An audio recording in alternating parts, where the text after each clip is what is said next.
ఇటు పార్టీ మారేందుకు సిద్ధమైన మాజీ మంత్రి జీవన్ రెడ్డిని బుజ్జగించేందుకు కాంగ్రెస్ ప్రయత్నాలు అయితే చేస్తూనే ఉంది. జీవన్ రెడ్డి ఇంటికి పీసీసీ చీఫ్ మహేష్ కుమార్ గౌడ్ వెళ్లారు.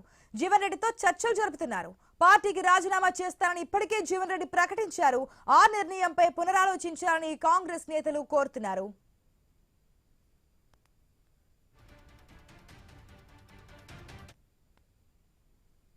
గత కొంతకాలం నుంచి కూడా కాంగ్రెస్ పార్టీపై అసంతృప్తితో అయితే ముందుకెళ్తున్నారు జీవన్ రెడ్డి. మొన్న కూడా అనౌన్స్ చేశారు, పార్టీకి నేను రాజీనామా చేయబోతున్నానంటూ కూడా అనౌన్స్ చేశారు.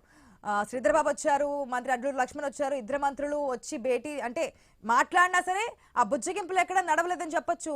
ఇప్పుడు మళ్ళీ మహేష్ కుమార్ గౌడ్ కూడా వచ్చినటువంటి సిచ్యువేషన్ మనకు కనిపిస్తోంది. విప్ కూడా వచ్చారు. అయినప్పటికీ మరి ఎక్కడైనా ఆయన నిర్ణయం వెనక్కి తీసుకుంటారా లేదంటే అదే నిర్ణయంతో స్టిక్ ఆన్ అయి ఉంటారా అనేది వేచి చూడాల్సిన సిచ్యువేషన్. మనం ఐ న్యూస్ స్క్రీన్ లో ఎక్స్క్లూజివ్ విజువల్స్ కూడా చూస్తున్నాం. పీసీసీ చీఫ్ మహేష్ కుమార్ గౌడ్ వెళ్ళి ఏదైతే బుజ్జగిస్తున్నటువంటి సిచ్యువేషన్ ని జీవన్ రెడ్డిని మరి బుజ్జగింపులకి నెగ్గుతారు. అక్కడ జెండా అంటే పార్టీ జెండా కప్పడానికి కూడా ఆయన యాక్సెప్ట్ చేయట్లేదు. పక్కనటువంటి మహేష్ కుమార్ గౌడ్కి ఇస్తున్నటువంటి సిచ్యువేషన్ కనిపిస్తోంది. పూర్తి డీటెయిల్స్ తెలుసుకుందాం మా ప్రతినిధి ప్రశాంత్ ద్వారా. Good morning Prashanth. Already decide అయిపోయారు జీవన్ రెడ్డి ఎట్టి పరిస్థితుల్లోనూ కాంగ్రెస్ పార్టీకి రాజీనామా చేయాలని. కానీ కాంగ్రెస్ పెద్దలు మాత్రం బుజ్జగించే ప్రయత్నాలు ఇంకా కొనసాగిస్తున్నారు. ఎందుకంటే రాజీనామా అనేది ఇంకా చేయలేదు కాబట్టి. ఎంతవరకు వచ్చే అవకాశం ఉంది, లేదంటే మహేష్ కుమార్ గౌడ్ ప్రయత్నాలు ఏమన్నా సఫలమయ్యే అవకాశం కనిపిస్తుందా? రైట్ ఆశ, మీరు అన్నట్టుగా బుజ్జగింపుల పర్వం మాత్రం కొనసాగుతుంది. మొన్ననే చూసాం, మంత్రులు శ్రీధర్ బాబు కావచ్చు, అడ్లూరి లక్ష్మణ్ కావచ్చు, అదేవిధంగా ఉమ్మడి కరీంనగర్ జిల్లా వ్యాప్తంగా ఉన్న కాంగ్రెస్ సభ్యులంతా కూడా వచ్చి, సీనియర్ నేతలు వారంతా కూడా వచ్చి బుజ్జగించారు. ఇక 40 సంవత్సరాలుగా పార్టీలోనే ఉన్నారు, ఇక ఖచ్చితంగా మీరు పార్టీకి ఇంకా సేవలు అందిస్తే బాగుంటుందనే నేపథ్యంలో వారంతా కూడా రిక్వెస్ట్ చేశారు. కానీ జీవన్ రెడ్డి ఒకే ఒక డైలాగ్ తో పూర్తిగా ఆయన నిర్ణయాన్ని చెప్పేశారు. దేవుడు శాసిస్తాడు, ఇక్కడ ఉన్న ప్రజలు పాటిస్తారనే నిర్ణయం. అంటే ఖచ్చితంగా నేను డిసైడ్ అయిపోయాను, రాజీనామా చేయడానికి సిద్ధంగా ఉన్నాను అనేది కూడా ప్రధానంగా చెప్పారు. ఇక దాని తర్వాత జరిగిన పరిణామాలు మనం చూస్తా ఉన్నాం. ఆయన వెంటనే ఒక లేఖ రిలీజ్ చేశారు. ఇక పార్టీలో జరిగిన అవమానాలకు సంబంధించి, పార్టీని నేను ఎందుకు వీడదలుచుకున్నాను అనే దానిపైన కూడా ఒక లేఖ రిలీజ్ చేశారు. ఆ లేఖకు సంబంధించి కూడా ప్రధానంగా కొన్ని అలిగేషన్స్ కూడా చేశారు. ఇటు రేవంత్ రెడ్డి కూడా ఏం చేయలేని పరిస్థితిలో ఉన్నారు.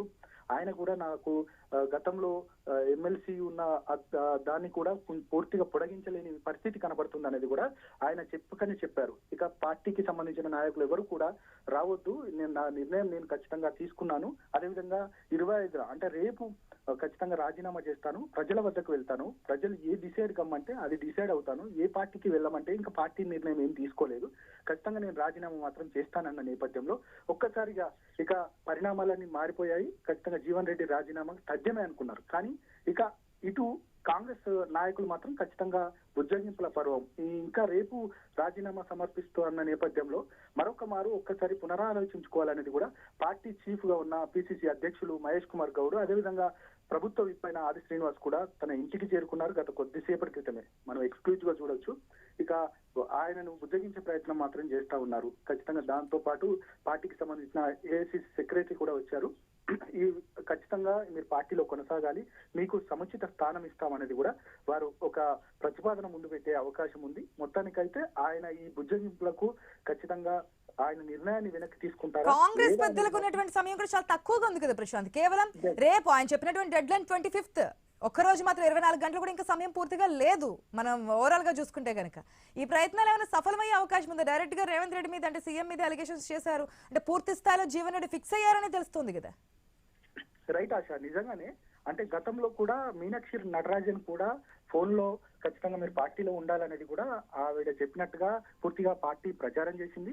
దాంతో పాటు ఖచ్చితంగా రేవంత్ రెడ్డి కూడా రంగంలోకి దిగి బుజ్జగించే ప్రయత్నం చేస్తారనేది కూడా ప్రధానంగా పార్టీలో చర్చ జరిగింది. కానీ ఖచ్చితంగా పార్టీ చీఫ్ గా ఉన్న పీసీసీ అధ్యక్షులు ఈ రోజు రావడం అని అంటే ఖచ్చితంగా మీరు పార్టీలోనే ఉండాలనేది కూడా పార్టీ నిర్ణయం ఉన్నట్టుంది. పార్టీ పూర్తిగా పార్టీ నుండి ఎవరైతే ఇబ్బందులు పెట్టారో వారికి సంబంధించి ఎలా వారందరినీ కూడా అంటే మిగతా సర్దుమణికి ఇచ్చే ప్రయత్నము, అదేవిధంగా ఈయనని కూడా పూర్తిగా ఏదైతే అలిగేషన్ చేశారో ఆ అలిగేషన్స్ కి సంబంధించి కూడా పార్టీలో మీరు కొనసాగితే మాత్రం ఖచ్చితంగా మీకు సముచిత స్థానం ఇస్తామనేది కూడా ఇప్పుడు భరోసా ఇచ్చే ప్రయత్నం మాత్రం చేయబోతున్నారని తెలుస్తుంది. మొత్తానికైతే ఒకవేళ ఇప్పటికే జీవన్ రెడ్డి అదేవిధంగా అనుచరులు వాళ్ళంతా కూడా ఖచ్చితంగా పార్టీ మార్పు తథ్యం అంటే పార్టీకి రాజీనామా చేస్తాను, తర్వాత ప్రజల్లోకి వెళ్తాము, నేను ఎందుకు మారాను, అదేవిధంగా పార్టీకి సంబంధించి ఖచ్చితంగా పార్టీ మారాల్సిన పరిస్థితులు ఏంటి, ఒకవేళ నేను పార్టీకి రాజీనామా చేస్తే మీరు ఏమి ఆమోదిస్తారనేది కూడా ప్రజల వద్దకు వెళ్ళి ఖచ్చితంగా పాదయాత్ర ద్వారా కావచ్చు, అదేవిధంగా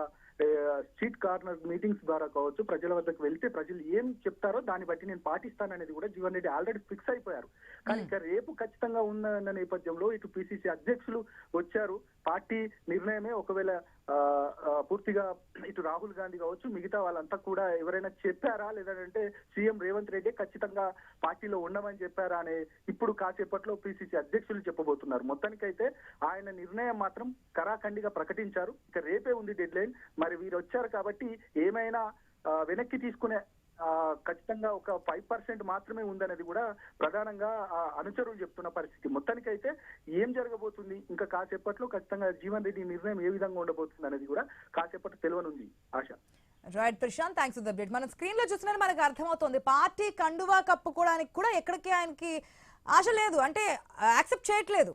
ఆ పార్టీ జెండా కప్పడానికి వచ్చిన వారిని కూడా లేదు అంటూ మహేష్ కుమార్ గౌడ్ కా జెండా కప్పించినటువంటి విజువల్స్ కూడా మన స్క్రీన్ లో క్లియర్ గా ఎక్స్క్లూజివ్ గా చూస్తున్నాం. సో ఇటువంటి పరిస్థితుల్లో ఎంతవరకు ఆయన ఆలోచన విరమించుకుంటారు, రేపు రాజీనామా అని చెప్పారు, సీఎం మీద అలిగేషన్స్ వేసారు, ఇవన్నీ చేసిన తర్వాత ఎంతమంది వచ్చి ఆయన్ని ప్రభావితం చేసినా లేదంటే కనుక పార్టీ మారడానికి బుజ్జగింపులు ప్రయత్నం చేసినా మారే పరిస్థితులు లేవనేది మనకి లాస్ట్ విండోలో చూస్తే క్లియర్ కట్ గా కనిపిస్తోంది. ఏదైతే పార్టీ కండువా కప్పుకోకుండా పిసిసి చీఫ్ మహేష్ కుమార్ గౌడ్ కి ఆ కండువాన్ని వేయమని చెప్తున్నటువంటి సిచ్యువేషన్, అంటే పార్టీ జెండాను కూడా ఆయన యాక్సెప్ట్ చేయట్లేదు. సో డిసైడ్ అయినట్టే కనిపిస్తోంది. నిన్న మంత్రులు ఇద్దరు వచ్చినా జరగని పని ఈ రోజు పిసిసి చీఫ్ తో కూడా జరగదు అనేది క్లియర్ కట్ గా తెలుస్తుంది అక్కడ సిచ్యువేషన్ చూస్తుంటే కనుక. రైట్, పూర్తి డీటెయిల్స్ తెలుసుకుందాం. మా ప్రతినిధి స్వామి కూడా సిద్ధంగా ఉన్నారు. రైట్, గుడ్ మార్నింగ్ స్వామి. ఏదైనా ఎంతో కొంత ఫలించే అవకాశం ఉందా, అంటే ప్రయత్నాలు ఎక్కడైనా కొంతలో కొంత ఏదైనా మెరుగైన ఫలితాలు అంటే బుజ్జగించే ప్రయత్నాలు ఏమన్నా సఫలమయ్యే సిచ్యువేషన్స్ కనిపిస్తున్నాయి అనుకోవచ్చా జీవన్ రెడ్డి విషయంలో? అయితే ఆశ జీవన్ రెడ్డి పార్టీ మారతారనే చర్చ ఊపందుకున్న నేపథ్యంలో ఆయనను బుజ్జగించడం కోసం ఇప్పటికే కాంగ్రెస్ పార్టీ నేతలంతా కూడా ప్రయత్నం చేస్తారు.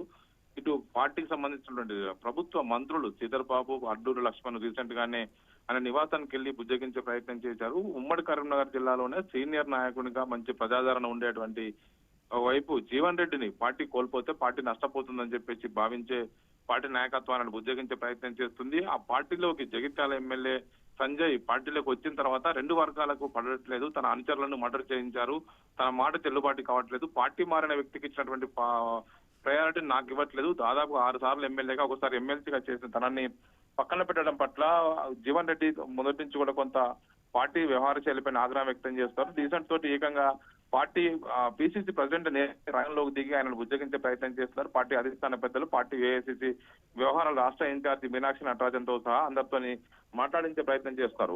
ఉమ్మడి కరీంనగర్ జిల్లాలో మంచి మాస్ లీడర్ గా కాంగ్రెస్ పార్టీకి పెద్ద దిక్కుగా ఉండేటువంటి జీవన్ రెడ్డిని కోల్పోతే పార్టీ నష్టపోతుందని చెప్పేసి భావించే ఈ శ్రీధర్ బాబు వైపు అడ్లూరు లక్ష్మణ్ వెళ్లి వచ్చిన తర్వాత పిసిసి అధ్యక్షులు వస్తే బాగుంటుందేమో అన్న ఒక ప్లాన్ తోటి వారిని ఇప్పుడు మళ్ళీ పిసిసి అధ్యక్షులు కుమార్ గౌడ్ అక్కడికి వెళ్లారు. ఆయన కూడా బుజ్జగించే ప్రయత్నం చేస్తారు. ఆయన 25వ తేదీన పార్టీకి రాజీనామా చేసి ప్రజల్లోకి వెళ్లి ప్రతి గ్రామం పర్యటించి ఏ నిర్ణయం తీసుకుంటే బాగుంటుందని చెప్పేసి ప్రజల్ని నేరుగా అడుగుతానని చెప్పేసి ఆయన మాట్లాడుతుండడం పట్ల కూడా పార్టీ ఇబ్బందికరంగా పరిస్థితి నెలకొన్నది. ఒకవైపు గతంలో ఏకంగా పిసిసి అధ్యక్ష పదవికే పోటీ పడ్డటువంటి జీవన్ రెడ్డి ఏకంగా పార్టీ నిలబెట్టాల్సిన పరిస్థితి ఏర్పడ్డది.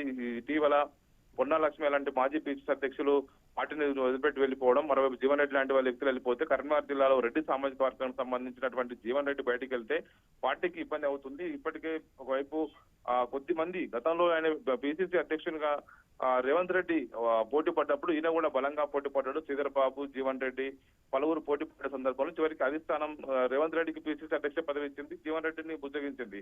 అప్పటి నుంచి కూడా ఆయన ఆ పార్టీ కొంతమంది వ్యవహార శైలిపైన ఆగ్రహంగానే ఉన్నారు. ఆయన విషయంలో ఇటు పార్టీ పెద్దలు కూడా అంటిముట్టినట్టు ఉండడంతో ఆయన ఈ పార్టీలో ఉంటే నాకు పుస్తకదన్న ఉద్దేశంతో ఇబ్బంది పడతారు. రీసెంట్ గా మున్సిపల్ ఎలక్షన్స్ లో కూడా ఆయన వర్గానికి టికెట్లు ఇవ్వకపోవడం, ఆయన వర్గానికి బీఫామ్లు ఇవ్వకపోవడం లాంటి పరిస్థితి ఎదుర్కొని ఇబ్బంది పడ్డాడు. దాంతో ఇక్కడ ఎంతసేపు ఉన్నా కూడా తనని ఇక్కడ పట్టించుకునే వారు కరవయ్యారు. ఇక్కడ ఉంటే నాకు విలువ లేదు, గౌరవం లేదు, అలాంటప్పుడు పార్టీ మారడమే సరైన ఉద్దేశం అని చెప్పేసి ఆయన భావించే ప్రజల్లోకి వెళ్ళి తనను ఇన్నిసార్లు గెలిపించినటువంటి జగిత్యాల నియోజకవర్గ ప్రజల అభిప్రాయం తెలుసుకోవడం కోసం ఒకవైపు గ్రామాన పర్యటిస్తానని చెప్పేసి ఆయన ప్రకటిస్తూ ఉన్నారు. ఒకవైపు దీంతో ఆయనను బుద్ధగించి పార్టీలను కొనసాగించాలని చెప్పేసి భావించే పిసిసి అధ్యక్షులు మహేష్ కుమార్ గౌడ్ నేరుగా వెళ్లి ఆయనను బుద్ధగించే ప్రయత్నం చేస్తూ ఉన్నారు. ఆశ.